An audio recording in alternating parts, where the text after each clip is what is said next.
আমরা গত ক্লাসে অনুপাত সংক্রান্ত প্রাথমিক কিছু আলোচনা করেছিলাম। আজ তার পরের অংশটুকু সমানুপাত এই বিষয়ে একটু আলোচনা করব। এই সমানুপাত সংক্রান্ত বিভিন্ন পরীক্ষায় এসে থাকে, WP, KP, PSC, SSC GD, SSC MTS, বিভিন্ন পরীক্ষায় এই সমানুপাত সংক্রান্ত কিন্তু প্রশ্ন এসে থাকে। কোনো পরীক্ষায় চায় মধ্য সমানুপাতি কত, কোনো পরীক্ষায় চায় চতুর্থ সমানুপাতি কত, কোনো পরীক্ষায় চায় তৃতীয় সমানুপাতি কত। বিভিন্ন এক্সামে বিভিন্ন রকম প্রশ্ন আসে। দেখো, চতুর্থ এখানে বলেছে মধ্য সমানুপাতি কত। মধ্য সমানুপাতি মানে কি? আগে যত নাম্বার আমাকে সমানুপাতি বের করতে দেবে তার থেকে কিন্তু আমাকে একটা করে সমানুপাতির ডিজিট কম দেবে। যেমন চতুর্থ সমানুপাতি যদি বের করতে হয় আমাকে 3টে ডিজিট দিবে, 4 নাম্বারটা আমাকে ক্যালকুলেট করে বের করতে হবে। আচ্ছা, যদি তৃতীয় সমানুপাতি বের করতে হয় তাহলে আমাকে কিন্তু 2টো ডিজিট দিবে, আমাকে 3 নাম্বারটা বের করতে হবে। আচ্ছা, বলেছে দেখো 4 ও 16-র মধ্য সমানুপাতি কত। আচ্ছা, 4 এবং 16-র মধ্য সমানুপাতি মানে কি? 4 এবং 16-র মাঝখানে একটা ডিজিট বসবে, 16-র পরে কিন্তু নয়, মধ্য মানে মাঝখানে। আচ্ছা, 4 এবং 16 একটা নির্দিষ্ট ব্যালেন্সে কিন্তু হয়ে যাচ্ছে। তোমরা রিজনিং এর ক্লাসে করেছো অনুপাত বা সমানুপাত, এই বিষয়টা কিন্তু অনেকটা নাম্বার সিরিজের মতো, 1 করে গুণ হয়েছে, 2 করে গুণ হয়েছে, ঠিক এর মধ্যে কিন্তু তোমরা সিমিলারিটি পাবে। দেখো 4 এবং 16-র মধ্য সমানুপাতি মানে মাঝে একটা ডিজিট বসবে।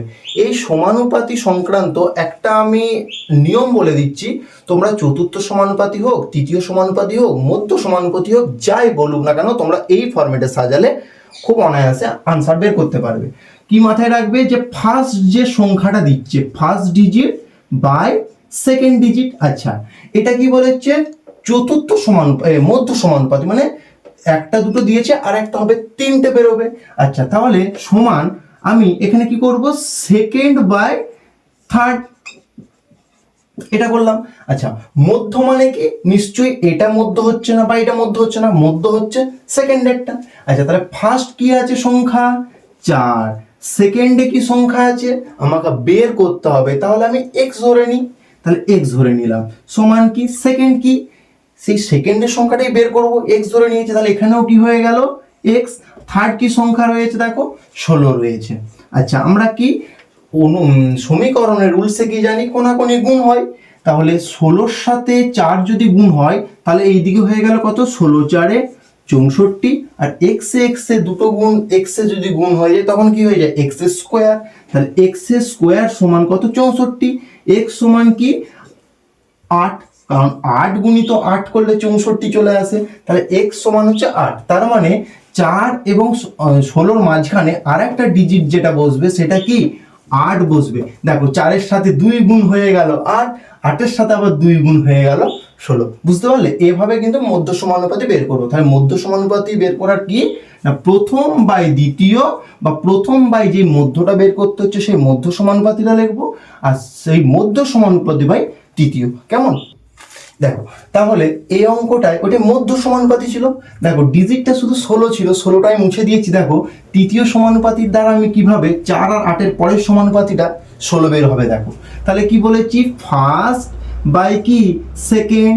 আচ্ছা, এখানে যদি 3টে নিয়ে কাজ হবে, একটা দুটো দিয়েছে আর আমার একটা বের হবে, মোট 3টেকে নিয়ে কাজ করবো বলে আমি এই স্টেজে 3টেকে নিয়ে লিখবো। তাহলে প্রথম বাই দ্বিতীয় সমান দ্বিতীয় বাই তৃতীয় বাই থার্ড। আচ্ছা, তাহলে প্রথম কি পেয়েছি আমি?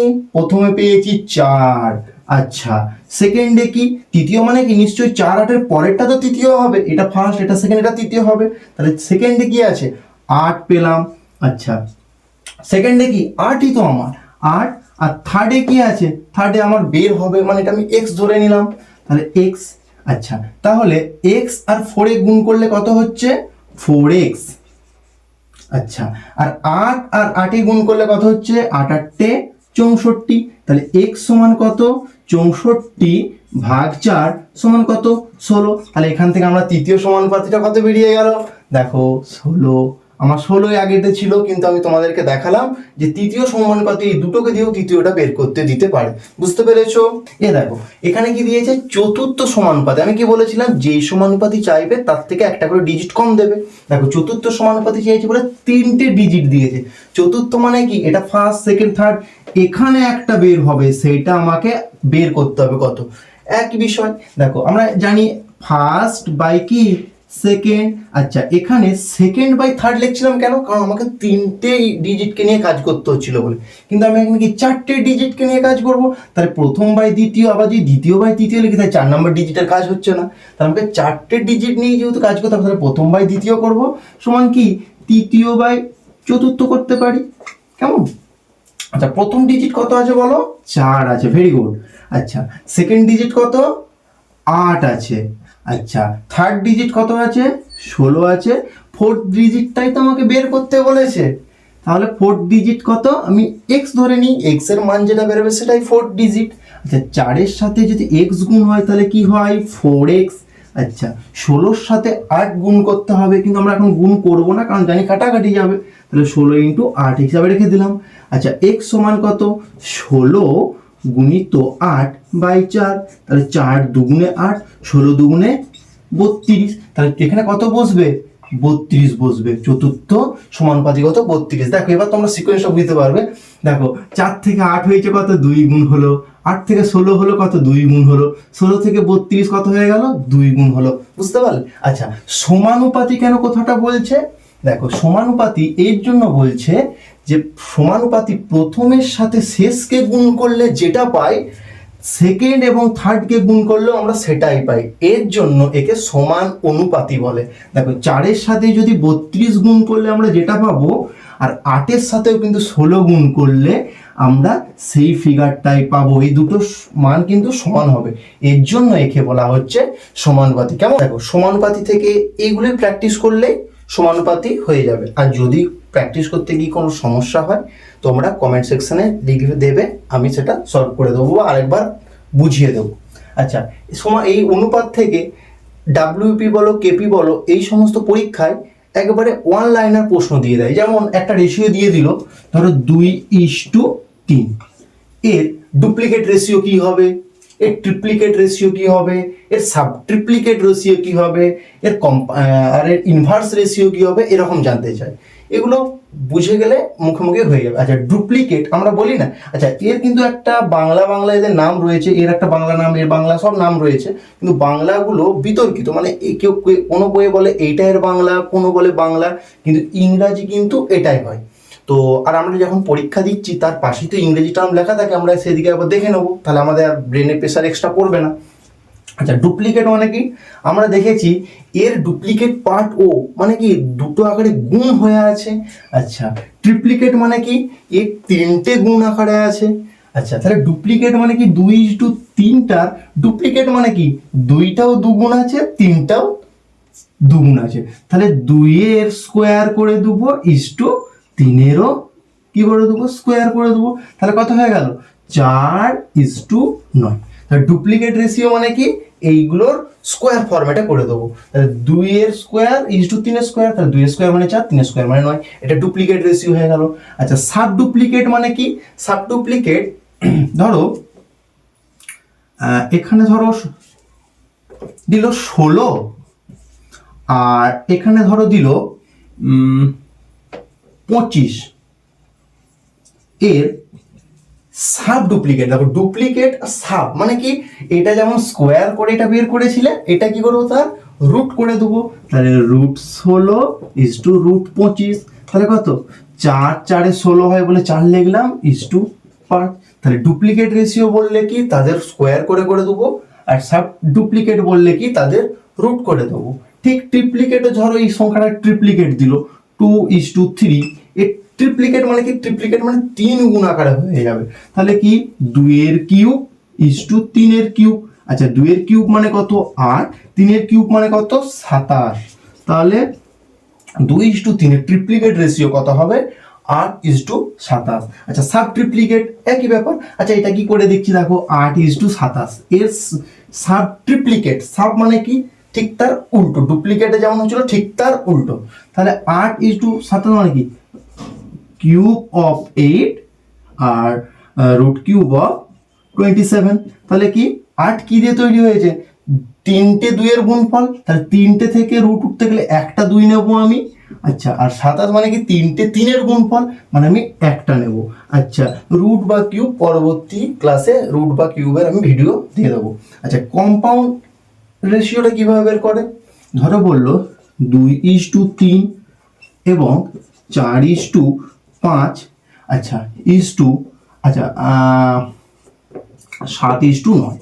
এর কি বলেছে কম্পাউন্ড রেশিও। কম্পাউন্ড রেশিও কিছুই নয়, ধরো 2:3 মানে কি 2/3 ইন্টু 4:5 মানে কি ইন্টু মানে বলেছিলাম ভাগ হয়ে যাচ্ছে ইন্টু 7/9। তাহলে গুণ করলে কি হয় 2:4:7 বাই 3:5 গুণিত 5 গুণিত 9। এটা করলেই তার আনসার হয়ে যাবে। এটা হয়ে যাবে কি কম্পাউন্ড রেশিও। আচ্ছা, ইনভার্স মানে কি, যেটাকে ব্যস্ত বলা হয় বা তার উল্টে যায়। তাহলে কি 2/3 ইজ টু, আচ্ছা 2/3 নয়, ধরো 2:3। এর বের করতে বলেছে কি ইনভার্স রেশিও। ইনভার্স মানে কি আমরা ঠিক তার মাথায় 1 করে বসিয়ে দেবো, তাহলে 1/2 হয়ে গেল ইজ টু 1/3। এটাই হয়ে গেল ইনভার্স রেশিও। কিন্তু আমি কি জানি যে একে যেটা সংখ্যা দ্বারা গুণ করব, এই সংখ্যাটাকে আমরা সেই সংখ্যা দিয়ে গুণ করতে পারি। 1/2 ইজ টু 1/3। এটা যদি আনসার থাকে এটাই আনসার, অপশন যদি থাকে এটাই আনসার। কিন্তু যদি আমার এরকম ভগ্নাংশ আকারে না থাকে তখন কিছুই না। আমরা তো জানি যে ভগ্নাংশটা কিভাবে উড়িয়ে দিতে হয়। তাহলে লসাগু কত 3×2=6। আমরা একেও 6 দিয়ে গুণ করি, আর একে গুণ করলে কি একেও গুণ করতে হয়, 6 দিয়ে গুণ করলাম। তাহলে 2 দিয়ে কাটলে কত 3, 3 দিয়ে কাটলে 2, তাহলে কি হয়ে গেল 3:2। তাহলে ইনভার্স রেশিও 2:3 থাকলে সেটা হয়ে যায় 3:2। বুঝতে পারলে?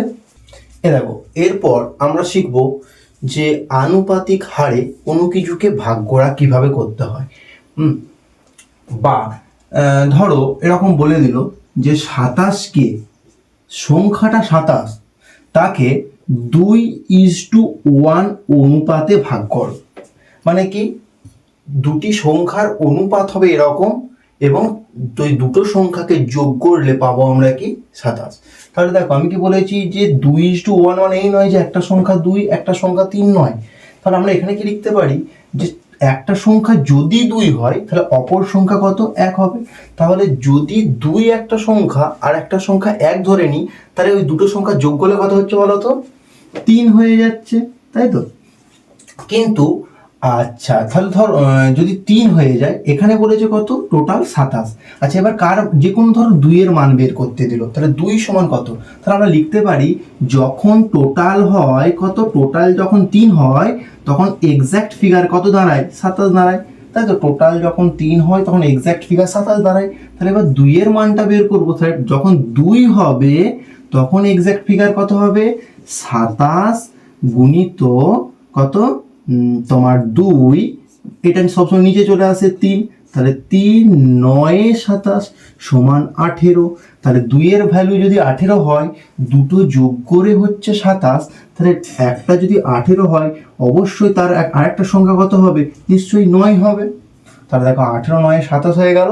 এবং তাদের যদি আনুপাতিক হারে ভাগ করি, তাহলে 9 দিয়ে ভাগ করলে 9 দুগুণে 18, 2:1 এখানে পেয়ে গেলাম এবং 27 হয়ে গেল।